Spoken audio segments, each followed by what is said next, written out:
Nicole, when she first joined me, she was 45, 497 pounds, 2 kids, single mom. Now I want you to put yourself in her shoes. Say you're 45 years old, you're 497 pounds, you have 2 kids, you are a single parent. Does that even seem possible to you? Do you even believe weight loss is possible at that point? No, right? Because that's all you've seen your entire life. And that's what I want you to understand. It's the mindset that it took to actually make this change happen. Nicole, when she first came to me, at first, if I'm being honest, she couldn't squat. She was using a cane to walk. Certain machines and exercises she couldn't fit in. And it was a battle. It was a battle. Because the biggest thing that you gotta work on was her mobility.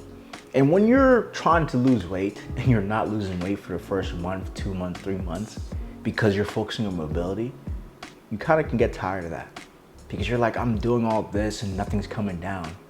But everything she was doing was helping her and building her up for who she was meant to be. The strong, powerful woman that I knew was in there. We just had to bring it out. So the mindset it took to go through that, the patience she had with herself, even when we were doing one-on-one sessions and she would cry because I would tell her to do a RDL.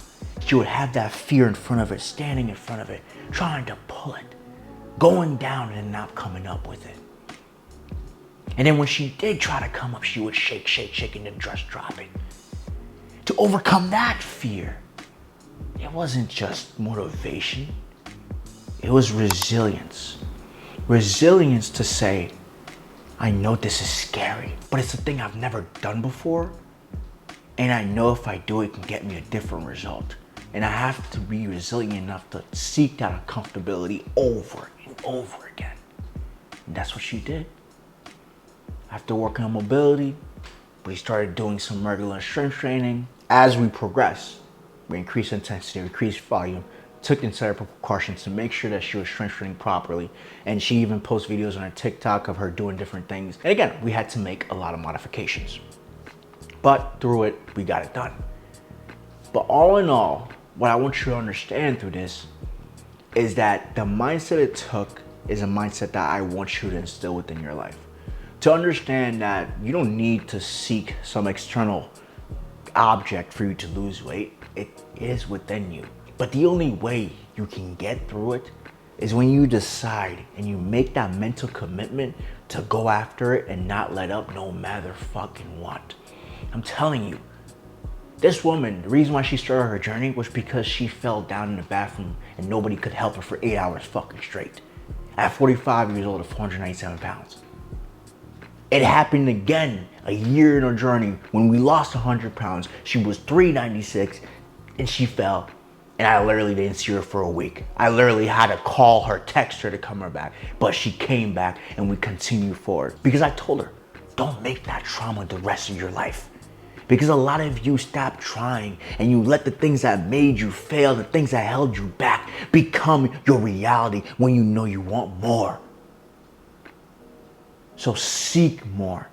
Seek the uncomfortable and be willing to be patient with learning through it, going down and being able to pick yourself back up and saying, no, I can't do this shit no more. I gotta keep going. And that's what she did. And that's the mindset you need to instill within yourself to see any changes when it comes to weight loss. But now, let's move on to workouts. And I know I talked about it a little bit. On mobility, strength training, but I actually want to show it to you. I remember the time she didn't think she could do anything in the gym. And now she's in the gym by herself at Planet Fitness, absolutely crushing it and doing her thing. So why am I bringing this up? Because I want you to understand that when it comes to strength training, you've been fed a lot of fucking bullshit. People telling you, oh, you have to do this superset, that trio set, this and that mega set. When in all reality, you take the basics, you stick to the basics, you get better at the basics, and your body will naturally, progressively get stronger, get healthier, and you'll learn how to strength train properly and effectively for the long run. Meaning, when you are getting into strength training for weight loss, You have to understand that one, you're not gonna get results overnight. Two, your form's just not gonna magically get better. And three, you're not as strong as you think you are. You're gonna pick up a 50 and it's gonna flatten you out. Does that mean you quit? Does that mean you say, oh, this is not for me, fuck this? No. You go back to it. You record what you did, which she did a lot of times. If you don't wanna record, then just have a memorization of what you did, how it felt, and you take that feedback and you use it to get better next time. What people don't do is exactly that. They don't listen to the feedback. Oh my God, I suck at squatting. That means never squat again. No, it means, hey, there's something within your squat that we could fix, that we can get better at, so you can become a better squatter. Oh my God, I get knee pain when I do legs. I should just stop doing legs. No, that's probably why you should do legs more. Because if you're getting knee pain in specific exercises, it means you have weak areas within your body and your knees are overcompensating in certain areas or when you're doing certain things. So it would be beneficial to say, instead of just going into squat, let me do some machines and just build myself up for a few months. It's those basic things and that basic understanding of working out that you need to know to get any goal. I'm dead serious when I say you can go at any gym with any equipment, as long as you're doing basics and you're pushing yourself, you will get results. And that's what she did. But all in all, strength training changed the game for her. Gave her more strength than ever before. Gave her the ability to sit down, squat by herself for the first time in decades.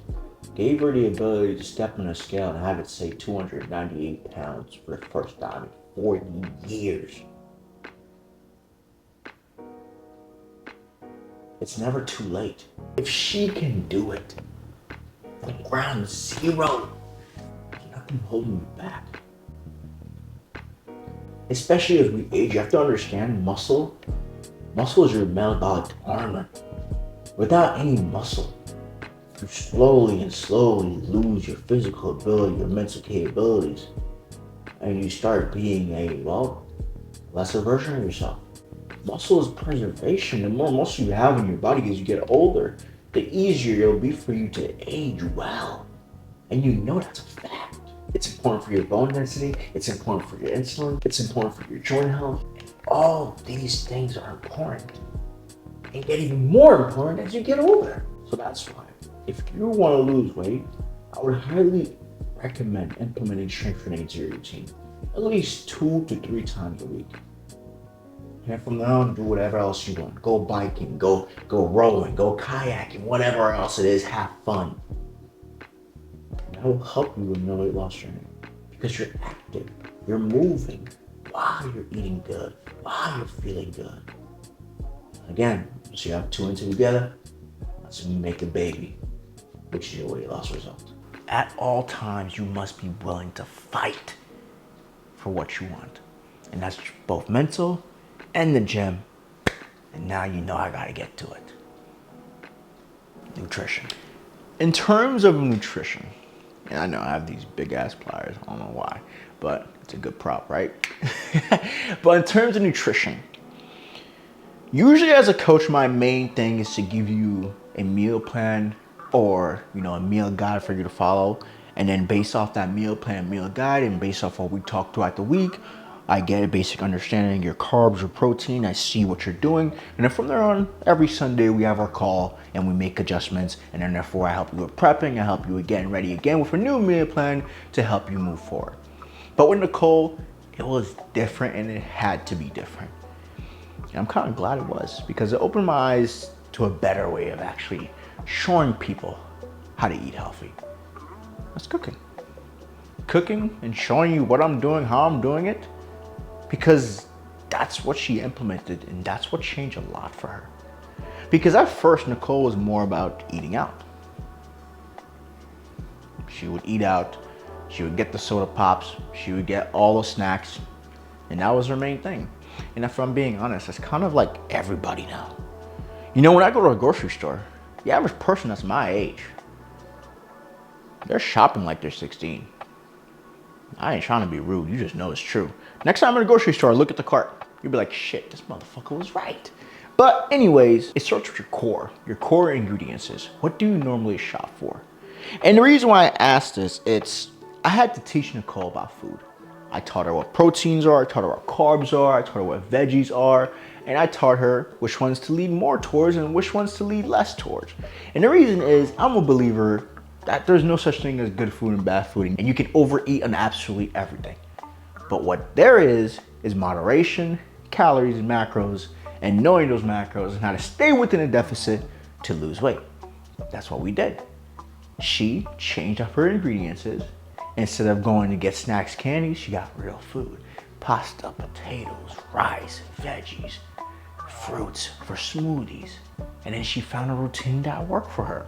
Where in the morning, she had her boiled eggs. Where for smoothie in the afternoon, she'd have her smoothie while having a sandwich. And then later at night, she'd have her dinner.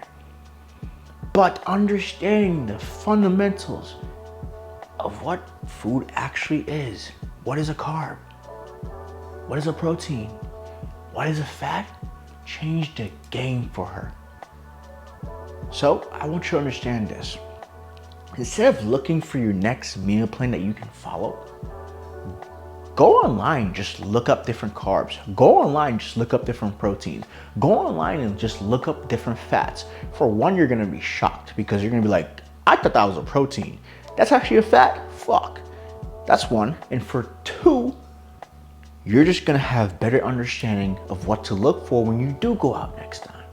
And now, since you have a bigger horizon of what food is, your options are bigger. Now that your options are bigger, what you could do is say, hey, this week I'm gonna take 3 carbs, 3 proteins, 3 fats, which is exactly what she implemented. And listen carefully. And what you're able to do with those 3 carbs, 3 proteins, 3 fats is make 27 different combinations. So, let's say you got salmon, chicken, steak. Boom. You got rice, potatoes, pasta. Boom. You got avocado, butter, and olive oil. Boom. You're able to make salmon with rice, salmon with potatoes, salmon with pasta. But you see where I'm going here. You have different things that you could just make. So what we did was, hey, let's learn to batch cook. Now I want you to take your entire proteins, prep everything, and just put them in different containers for the week. All protein done. Do the same thing with your carbs. All carbs done. Now all we have to do is portion size as we go throughout the week and just ensuring that we're within that deficit and staying on our goals. Making it super easy. And then just doing it again on the weekend. And while batch cooking and learning a little bit more about food, the biggest thing that we were trying to accomplish was to change up Nicole's routine. From skipping breakfast to having no structure at lunch and just eating whatever, that's around at the time. And for dinner, usually the same thing, to let's have a high protein breakfast. One that has eggs, one that has avocado. Not a half avocado, but maybe 1/4 of the avocado. Because a half avocado is very high in calories because your fats are very caloric dense. Same thing as olive oil. I told Nicole, yes, you can use olive oil, you can eat olive oil, but you have to ensure that you're not using it more than you need to throughout the week. So let's use cooking spray instead when we're making different meals to ensure that we lower the calories. Meaning, if I have 2 tablespoons of olive oil, that's 240 calories right there versus me starting cooking with cooking spray and spraying the pan, that's 0 calories. That's a win. That's a way of lowering the calories without having to do too much right off the bat. And then from there on, once we had our high protein breakfast, one thing I always told her is for lunch, go a little bit light on the carbs. And the reason is for Nicole, she had a pattern of being bloated at lunch. So if you have a pattern of being bloated at lunch and it ruins your mood, let's go a little bit light on the carbs, a little bit higher in the protein. And now that ensures that for dinner, you can have a little bit more carbs with the same amount of protein, leaving you fuller, not leaving room for any cravings later on that night. So therefore you can start eating at 6 and at 6:30, maybe have a bottle of water, and then you're done. And she's stuck with that routine and is still doing it to this day. So what does that tell you? She found the routine, she found her rhythm, she found what worked. By learning about foods, learning about whole foods, how to implement them, how to utilize them, how to cook them, it changed the game for her. And here's the thing, For someone who came from not cooking at all to what she does now, I ain't gonna lie to you. You might find this overwhelming, but to keep it simple, I would do this. Go online, find a recipe, shop for that recipe, get the ingredients for that recipe, and then once you're back home, start the process. And if it doesn't taste as good as you hoped, it's okay, you'll get better. Because once you taste it, you realize, oh, I put too much salt, a little bit less next time. You just got better. You learned, you gave yourself feedback, you didn't beat yourself down, and you said, that's good, it's still healthy. Next time, I'll do better. And over time, it builds and builds and builds. And just like that, she was able to create a routine for herself that led to her success. That led to her being able to stick to this long term. That led to her being able to do these repeatable patterns over and over again. And that's what I want you to understand. Weight loss, weight gain, anything that you want will come down to your routine. And if you don't have a routine that you can stick to, follow through with, and get feedback from, you won't be successful on this journey. And no amount of Ozempics or GLP-1s is gonna help you. The reason why most people are overweight is because they have no routine, they have no structure. Like, can we be honest with ourselves? We're past 30, can we just get that routine packed so we're healthy forever and we just worry about everything else? Because that's really why you're overweight, why you're struggling. It's because you never sat down and said, I'm gonna create a gym routine for myself. Seriously, it's those small things. And I want you to use this video and everything I just laid out for you to create a routine so therefore you can be more successful on your journey. That's all it is. Be mentally prepared. Be ready to challenge yourself physically. But most importantly, be ready to learn about food and what you really need. So therefore you can live a healthy life the rest of your life. That's it. That's all I got for you guys. You know me, I'm gonna keep it real. I ain't got nothing to lie to you for. I'm gonna keep it real, I'm gonna keep it 100, and when I see bullshit, I see bullshit. I'm the bullshit sniffer. Wait, no, I take that back. I'm never doing that again. With that being said, we have a great day. Stay blessed and beautiful. Peace.